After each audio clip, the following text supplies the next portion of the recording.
walang sapat na problema para maghiwalay maliban na yung babae o yung lalaki ay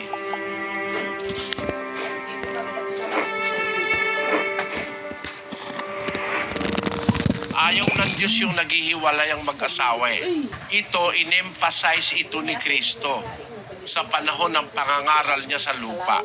Sa 19:5 ng Mateo.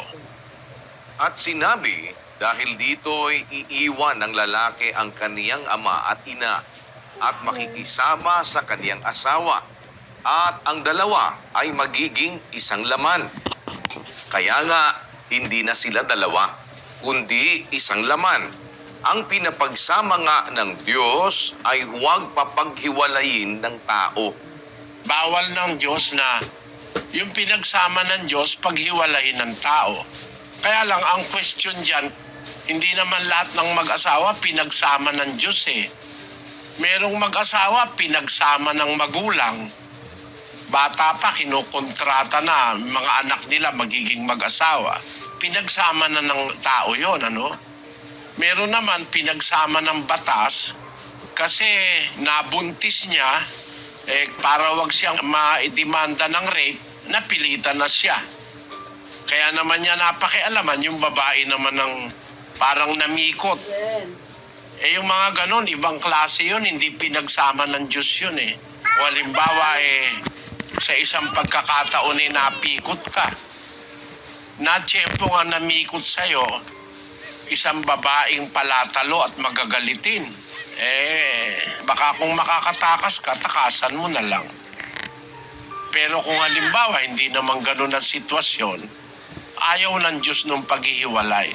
Halimbawa, konting problema, naaayos naman yan kapatid. Hindi dapat na bawat problema ng mag-asawa maghihiwalay na walang sapat na problema para maghiwalay maliban na yung babae o yung lalaki ay magtaksil. Basahin natin ang Mateo 19:6. Kaya nga, hindi na sila dalawa, kundi isang laman. Ang pinapagsama nga ng Diyos ay huwag papaghiwalayin ng tao. Sinabi nila sa kanya, bakit nga ipinag-utos ni Moises na magbigay ng kasulatan sa paghihiwalay at ihiwalay ang babae?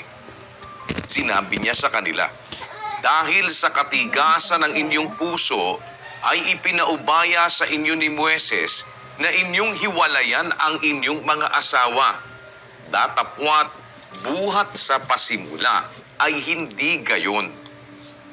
At sinasabi ko sa inyo, sino mang ihiwalay ang kaniyang asawang babae, liban na kung sa pakikiapid at mag-asawa sa iba, ay nagkakasala ng pangangalo niya. At ang mag-asawa sa babaeng yaon na hiniwalayan ay nagkakasala ng pangangalo niya. Sabi ni Kristo, sinasabi ko sa inyo, ito ang batas ni Kristo. Sabi niya, sino mang ihiwalay ang kanyang asawang babae, liban na kung sa pakikiapid at mag-asawa sa iba, ay nagkakasala ng pangangalo niya. Pagka hiniwalayan mo asawa mo, nag-asawa ka sa iba, magkakasala ka ng pangangalo niya, hindi ka maliligtas. Maliban na kung yung asawa mo nakiapid, maaaring may kalayaan ka, nahiwalayan siya. Yun lang naman ang sapat na dahilan para hiwalayan ng asawa yung pakikiapid. Pero bipolar, paiba-iba, hindi pa sapat yun Pero kung nakiapid, pwedeng hiwalayan yung asawa. Makakapag-asawa ka sa iba na hindi ka magkakasala ng pangangalo niya.